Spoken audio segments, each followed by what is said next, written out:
To today's press conference. The lineup for today will be offensive coordinator Dean Kennedy, defensive coordinator Colin Hitschler. Then we will be joined by players Pat McMurtry, Landon Ellis, DJ Barksdale, and Aiden Gobiro. We've got about 15 minutes planned for each coach and about 10 minutes for each player. If you have questions for Coach Kennedy, please get those in on the chat now. And then for those in the room, I'll call on you accordingly, and we'll go ahead and get started. But first, we will start with an opening statement from Coach Kennedy on his preparation of the offense for Oregon. Coach? Yeah, so far we've had a good few days of practice. Obviously, we are facing a very talented team.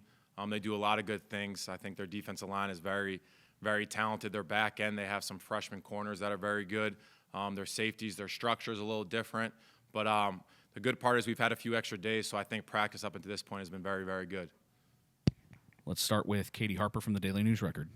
Coach, you guys had the music and fan noise going today. How did you think the quarterbacks handled that? Yeah, I think, when you're talking about walking into a hostile environment like that, that's the biggest thing that you got to make sure you practice. Obviously, it's hard to emulate. When we get down there on Saturday, that's going to be the biggest piece. But just making sure we put them in a million different positions to have to fight through from the communication skills, whether it be the quarterback walking up to the offensive line, making sure he's communicating across the board. But it's been there for every practice. It's stuff that we're constantly talking about, that's going to be one of the biggest keys for us, just making sure that we're efficient, like Coach Chesney said, with our nonverbal cues. And the last time you guys faced a P4 program, it was that Louisville game, which is obviously the only blemish on your guys' record. How much better do you think this offense is now than it was maybe in that Week 2 September game? Yeah, I think the biggest thing with this offense is that you just see us constantly growing, right, game by game, half by half, quarter by quarter. I think we're a completely different team from Week 1 to now. But that's what makes good teams, right? You do not want to be the same team that you were in Week 1 in fall camp. And I think right now where we're at is that we're playing some of our best football. And that from a coaching staff, that's everything that you want, is that you're seeing, people make mistakes, which are part of the game, but then growing from those mistakes. And so I think that's where we're proud and happy with this program of where it is that the fact that we're not making some of the similar mistakes that we made in Week 1, Week 2, that every time we put something on film, we're finding a way now to grow from that. Let's head over to Preston Comer from The Breeze.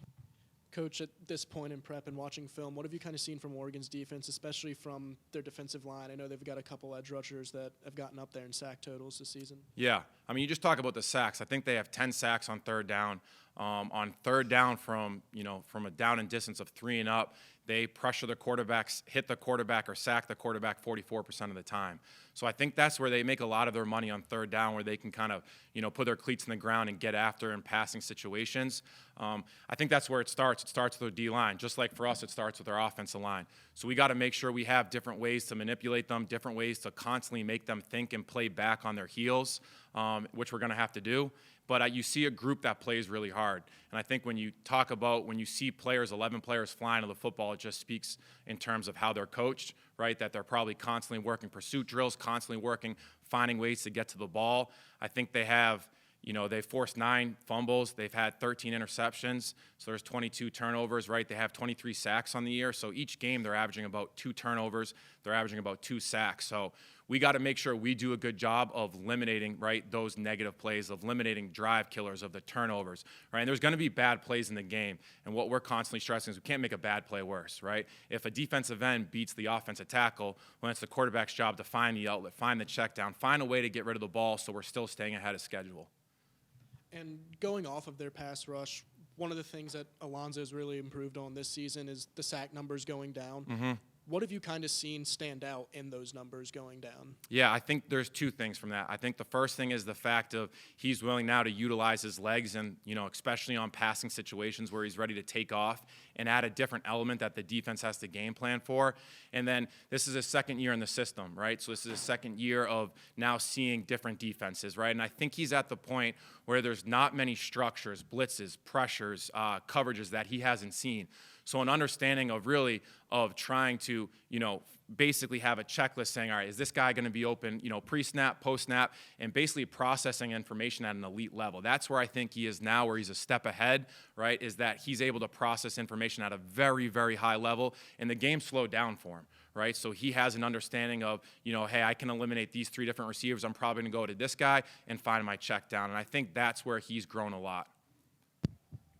Let's go over to Jarvis Heron from WHSV.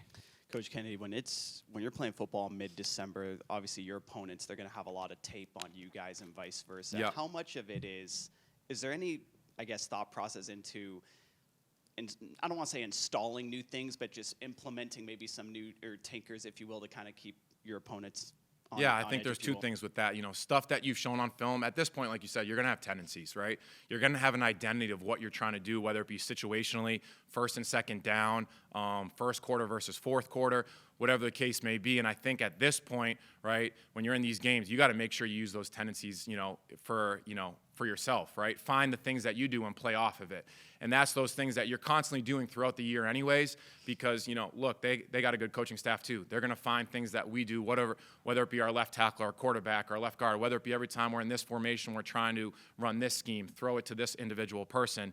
And so you constantly have to be playing that game of obviously scouting the defense, but at the same time scouting yourself to make sure that you're keeping the defense on its heels, right? So they're guessing at the end of the day, not saying, hey, here comes this play. And if they are saying that, then we have to find a way to attack that and essentially do the exact opposite. Coach Kennedy, we have some questions from Zoom. This comes from Mike Barber from the Associated Press. This offensive line has been particularly good in the run blocking. Is that something you identified and leaned into, or something that you kind of demanded of them? I think, it's a little bit of both. Obviously, it's a credit to them just in terms of what they've done, right, and how they've handled everything up into this part. But, going into fall camp from last year, we knew we were going to have a good offensive line. And so I think that was a big part of making sure that we rely on our identity starting with them. And it doesn't just start and stop with the run game. It starts and stops with the pass game, right? The communication. There's a lot of communication on a football play, and it goes all the way from the offensive line to the tight ends, back to the running back, and then even to the quarterback. So I think, that was one of those things that we started to feel through fall camp, or of understanding that our offensive line has the ability to be a really good unit. What's the process of working Zach Greenberg into this offensive group? I know Alonzo had some nice things to say about him, but talk about just his maturation into your starting center this year. I think it's just, you can tell that individual has played a lot of football, right? That he has a strong understanding of what defenses are trying to do, and we put a lot on his plate. Just like we put a lot on the quarterback's plate, we put a lot on his plate to make sure that he is making the correct mic points, making sure that he is making sure that all four other offensive linemen are going to the same spot, and the tight end and the running back and sometimes the quarterback. So it was the moment he got here, we had a great understanding because we put him on the board. We knew he was a smart football player, and then he's exceeded expectations just from his intelligence level. And I think you can't talk about that individual enough just in terms of making sure that everybody is on the same page. Let's move over to the right side of the line and talk about Pat McMurtry and what does he bring to this offensive line and honestly the offense as a whole.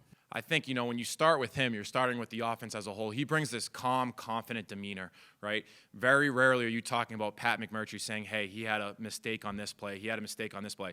He's someone who does everything the right way, from the program standards all the way to the offensive standards, to the weight room, across the board. He handles himself very well in the community. He's going to be a successful human being with whatever he does in life.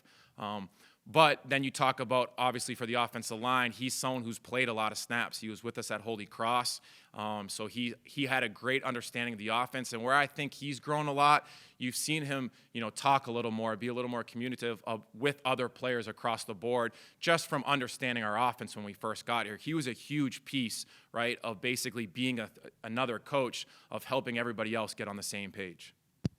Next question comes from David Teal from the Daily Press down in the 757 area. You and the staff are accustomed to playoff football from your time at Holy Cross. Does that inform your approach to this year's college football playoff?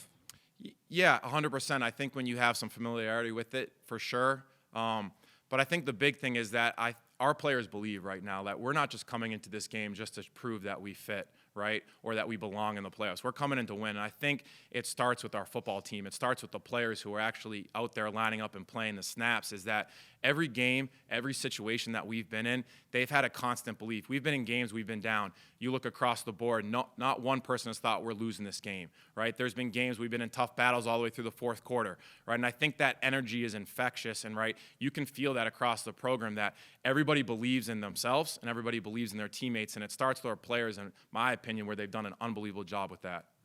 Let's go back to questions here in the room. Back to Katie Harper.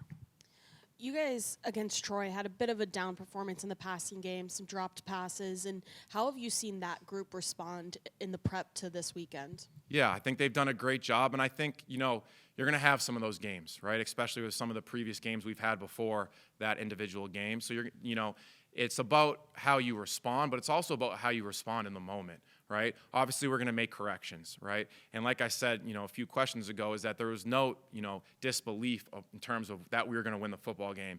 And at the end of the day, this game is about winning the game. That's it. It doesn't matter how you get it done. It's about winning the football game.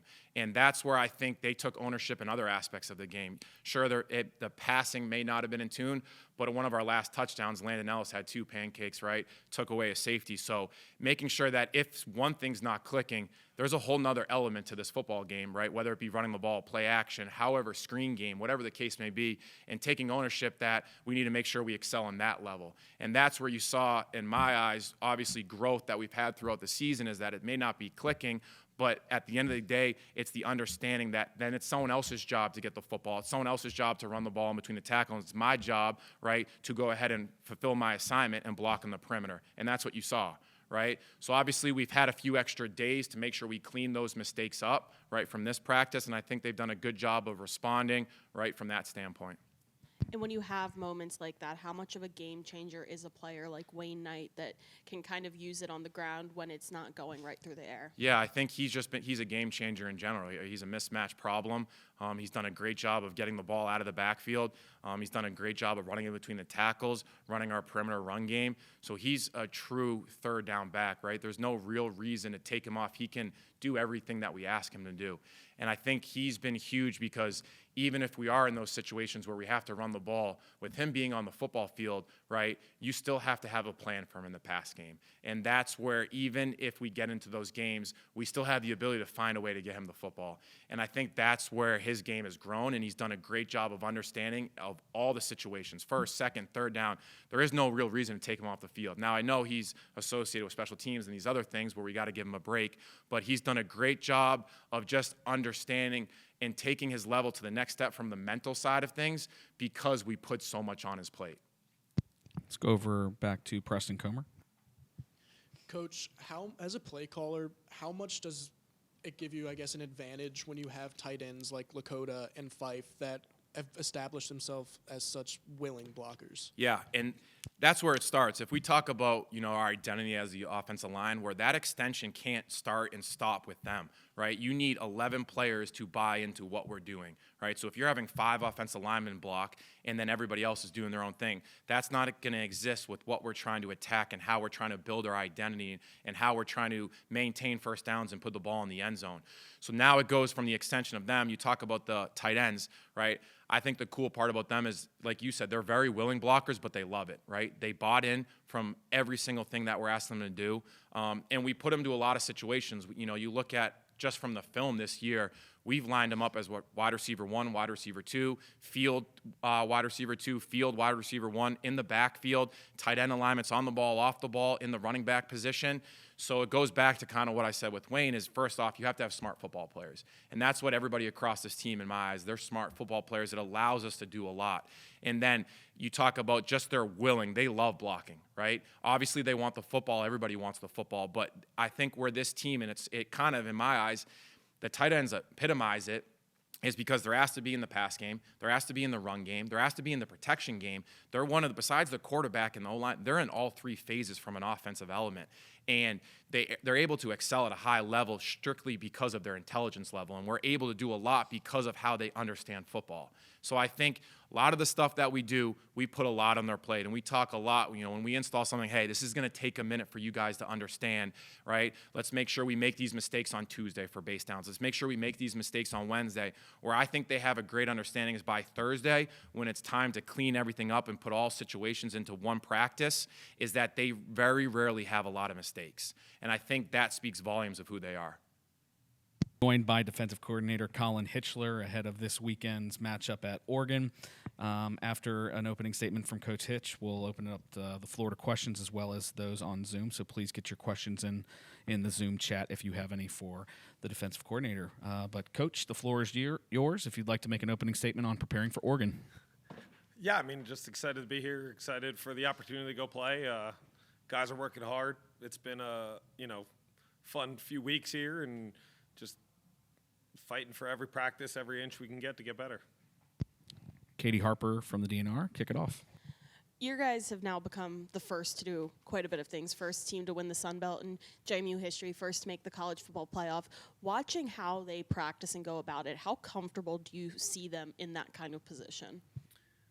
Yeah, I mean, I don't know any different, right? That's all I've been here, and we win. So just every practice, every walkthrough, every meeting that we've had since I've been here, the intentionality's been high. Theirs thin. We constantly talk about it. We don't allow it to relax and get us to where we want to be. And then you guys have been one of the best in the country at limiting those explosive plays.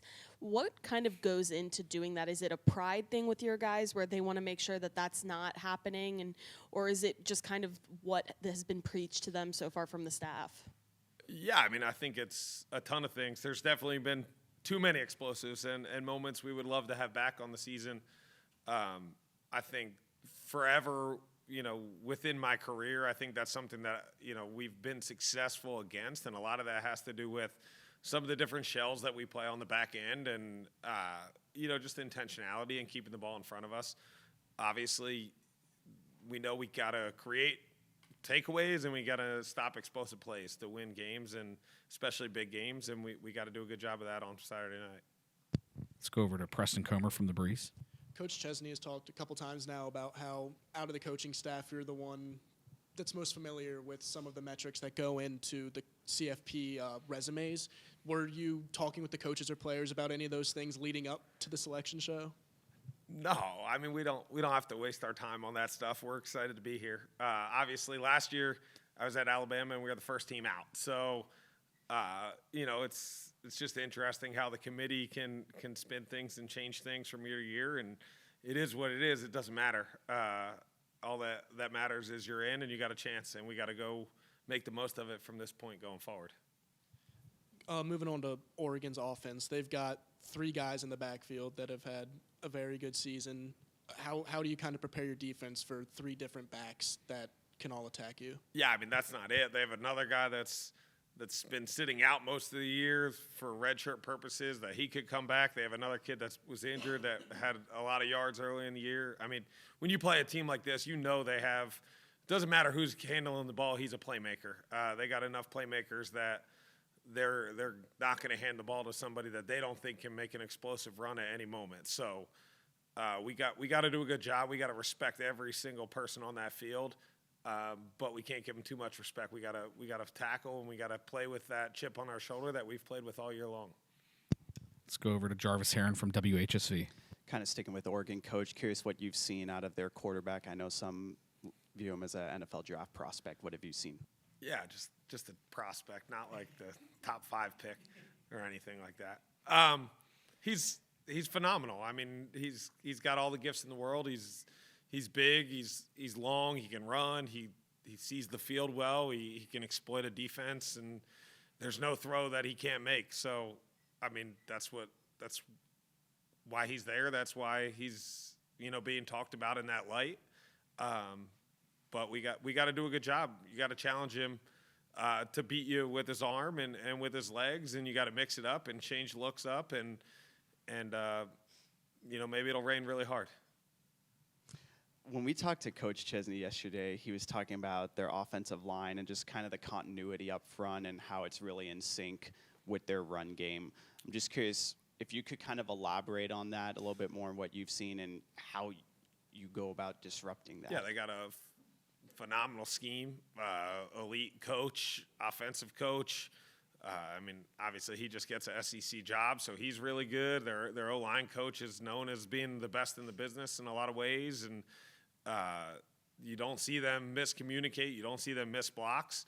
They're physical at the point of attack, and I think their coach did a good job of, we got to change the culture. We got to go run the ball at Iowa and win the game on the ground, and they went and did it. They ran the ball at Penn State. They, handled the environment by just pounding the rock, and even when it was raining in Wisconsin, the backup quarterback's in, they pound the rock. So that ability to adjust and be a tough football team is what made them overcome some of the injuries and stuff that they had this year to get to this point. And we good.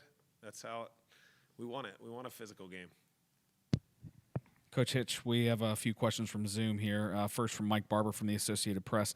What makes this defense so effective on third down, and how important is being able to trust your secondary in man coverage in a game like this? Yeah, I mean, what makes us best on third down or gives us an opportunity to be good on third down is winning first and second down and being in better situations on third down. I mean, I think we've played a variety of different ways throughout the year, and to our kids' credit, they've been able to adjust, to what's best for them in that given game. But their ability to man up and challenge people is deep within us and deep within this program, and we got to continue doing it. Another one from Mike. Your team has given up the 10th fewest plays of 20 yards or more in the country. What leads to that, and do you think this is a good tackling team at JMU? Yeah, I mean, that makes me sick that we're 10th in that. Like, we should be number one. That's the goal. So we've given up too many big plays, and I can think of a few right off the top of my head. So we can't let that happen. This is an offense that is built on explosive plays and has elite playmakers all over the field. We got to figure out a way to tackle them in space, and we got to make sure that we stay on top and don't allow the deep ball. But at the end of the day, what eliminates them is dominating up front and figuring out a way to get to the quarterback before he has time for the routes to develop. And that's something we have to figure out how to do. Got a question from David Teal from the Daily Press. Does this buildup of this G5, P4 type matchup remind you of all when you were at Cincinnati playing Alabama in the 21 CFP? And did the Bearcats have the same level of confidence that this JMU team appears to have going in? Yeah, I mean, I obviously reflect a lot on that game. I think, it was unique. We played Georgia in the Peach Bowl the year before as the Group of 5 team that was the pick to make that major bowl, and we played them really well. And we lost on a 53-yard field goal and had some opportunities in the 2-minute drill that we all would love to have back. And then the next year, obviously, we played Alabama in the semifinals, and we had a phenomenal team. We had 9 draft picks and, unbelievable group of guys on defense. I think that we played that game well, but I think we left some stuff on the table, and I think that we would love to have that moment to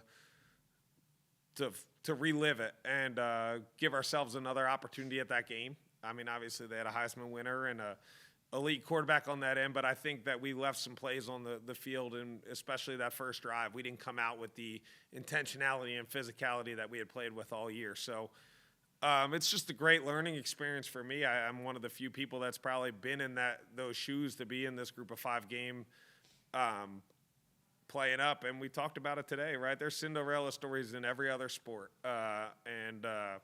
I mean, JMU won a national championship just a few years ago in women's lacrosse. So it can be done. It's just got to be believed, and we got to play with that physicality and that edge, and we can't let all these naysayers tell us that we can't do it. I think Shelly Clays would really like that shout-out you just gave the lacrosse program there. Hitch, next question comes from Colton Poole from Hero Sports. With Trent Hendrick becoming the Sunbelt Defensive Player of the Year, is there a story or a moment you can point to when you realized that Trent would be able to play at the level he has this year?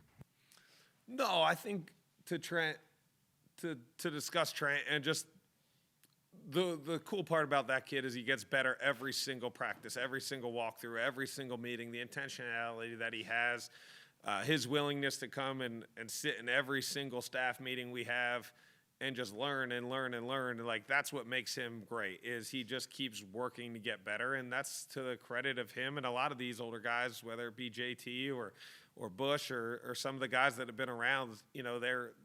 They still have that chip on their shoulder. They still want to be better.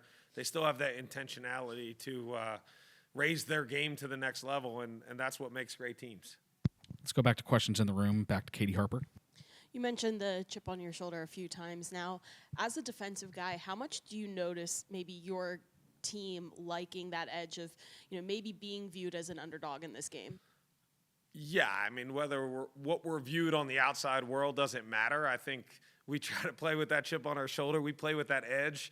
We play with that toughness, no matter what the score is. And if you've been around the program, you feel that from our guys. We don't relax. We fight for every inch, every single day, and that's what makes us good. So I don't know that changes in this game at all, but we got to make sure that we have it and we don't let the outside world tell us that it can't happen.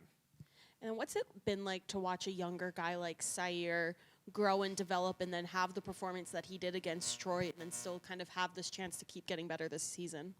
Yeah, I think it's a credit to the leadership, right? So they lead and he follows. We knew he was talented the second we got here, or the second he came here. But the way he works, the intentionality that he has, and the hours he puts in with Coach Daniels, is what's allowed him to keep getting better and better and more confident as the season gets on. The other thing is, he gets to play with Gobraira every day. So when you have two elite people at that position pushing each other, you're only going to get better, and it's fun to watch. Let's go back to Preston Comer. What are your sort of takeaways this season from your defensive line as a whole, especially the ability to stop the run? That's one thing that Coach Lanning was talking about during his press conference yesterday.